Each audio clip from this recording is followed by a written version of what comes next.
दोस्तों आज के इस वीडियो में हम होटल ताज के बारे में आपको सब कुछ बताने वाले हैं, तो बने रहिए हमारे साथ इस वीडियो के अंत तक। सबसे पहले इसके बनने की कहानी जानते हैं। तो दोस्तों आपको बता दें कि ताज होटल के बनने के पीछे एक इंटरेस्टिंग कहानी छुपी हुई है। माना जाता है कि father of cinema Lumion brothers ने अपने पहले फिल्म का प्रदर्शन मुंबई में किया था। वे ऑस्ट्रेलिया जा रहे थे, लेकिन बीच रास्ते में फिल्म प्रदर्शन की बात उन्होंने मुंबई के लिए सोची, जिसके लिए उन्होंने 7 जुलाई 1896 को मुंबई के आलीशान वाटसन होटल में अपने 6 अलग अलग फिल्मों के प्रीमियर किए। लेकिन इसे देखने के लिए सिर्फ ब्रिटिश लोग आए थे, क्योंकि उस समय होटल के बाहर एक तख्ती लटकी हुई होती थी और उस पे क्या लिखा था यह आप देख सकते हो। उस समय टाटा ग्रुप के जमशेदजी टाटा भी ल्यूमर भाइयों की फिल्में देखना चाहते थे, पर उन्हें वाटसन होटल में एंट्री नहीं मिली। रंग भेद की इस पॉलिसी के खिलाफ उन्होंने आवाज उठाई और फैसला किया कि वो इससे भी एक शानदार होटल बनाएंगे जहां भारतीय शान से आ जा सके। और उन्होंने 2 साल बाद वाटसन होटल से भी बहुत बड़ा शानदार होटल ताज होटल की नींव रखी। इसके बाद जमशेदजी टाटा ने मुंबई के गेटवे ऑफ इंडिया के सामने ताज होटल के निर्माण का कार्य शुरू करवाया। इस होटल को बनाने का कार्य अंग्रेज इंजीनियर W.A. चैम्बर्स को दिया। लेकिन यहाँ पर यह भी कहा जाता है कि होटल ताज को बनाने का कार्य सीताराम खांडेराव वैद्य और D.N. मिर्जा ने की थी। इन्हीं के डिजाइन पर होटल का कंस्ट्रक्शन हुआ। जब सीताराम नहीं रहे तो अंग्रेज आर्किटेक्ट चैम्बर्स ने इसे पूरा करवाया। इस तरह ताज होटल बनकर पूरा हुआ। ताज होटल में 560 लग्जरी रूम बनवाए गए। 1903 में जब ये खूबसूरत होटल बनकर तैयार हो गया, तब कुछ समय तक होटल के दरवाजे पर एक तख्ती भी लटकाई जाती थी। इस पर लिखा जाता था, अंग्रेज और बिल्लियां अंदर नहीं आ सकते। 16 दिसंबर 1903 में जमशेदजी टाटा के लीडरशिप में ताज होटल का इनॉग्रेशन किया गया, जिसे उस समय बनाने में करीब 25 लाख रुपए का खर्च आया था। शुरुआती समय की बात करें तो ताज होटल में एक कमरे का किराया 10 रुपए हुआ करता था।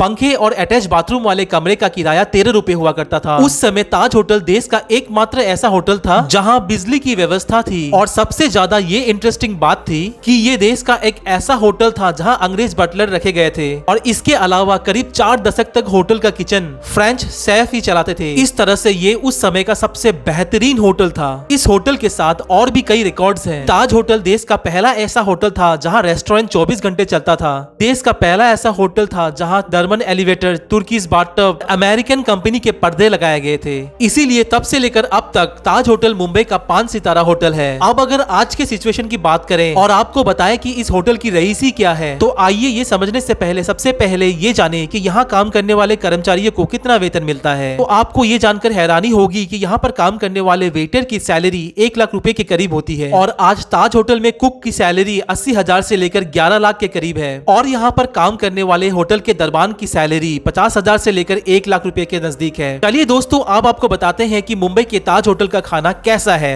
और कितना महंगा है। तो आपको बता दें कि भारत के सबसे महंगे ताज होटल पैलेस में शामियाना, सी लाउंज, मसाला क्राफ्ट, लापेटी सैरी, स्टारबक्स और हार्बर बार जैसे कई खूबसूरत रेस्टोरेंट हैं। और ताज के सभी रेस्टोरेंट्स में सबसे ज्यादा सामियाना रेस्टोरेंट सबसे ज्यादा बेहतर है। आप यहाँ कई डिलीशियस फूड का मजा ले सकते हैं। साथ ही साथ यहाँ थाली की कीमत लगभग 2000 रुपए रखी गई है, जिसमें वेजिटेरियन और नॉन वेजिटेरियन फूड दोनों ही शामिल है। इसी प्रकार सामियाना रेस्टोरेंट में एक प्लेट आलू पराठे की कीमत 600 रुपए के लगभग है। अगर बात करें सी लाउंज की, तो ये सामियाना रेस्टोरेंट से थोड़ा महंगा है। यहाँ 2 लोगों के खाने का खर्च 6000 से 8000 के लगभग आता है। दोस्तों बता दें कि ताज होटल में एक चाय की कीमत 500 रुपए है। चलिए आपको बताते हैं कि ताज होटल में रुकने के लिए आपको एक दिन का कितना पैसा देना पड़ेगा। दोस्तों ताज होटल में एक नॉर्मल कमरे की कीमत 9000 से 15000 रुपए तक आपको देनी पड़ेगी। और वही स्वीट्स की कीमत 1 लाख से 2 लाख रुपए की कीमत एक दिन का देना पड़ेगा। आपको ये जानकर हैरानी होगी कि होटल में टाटा स्वीट सबसे लग्जरी और महंगा है, जिसका एक दिन का किराया 10 लाख रुपए के लगभग है। तो अगर ये वीडियो पसंद आई हो आपको, तो इस चैनल को सब्सक्राइब और चैनल को लाइक जरूर कर दीजिएगा। धन्यवाद।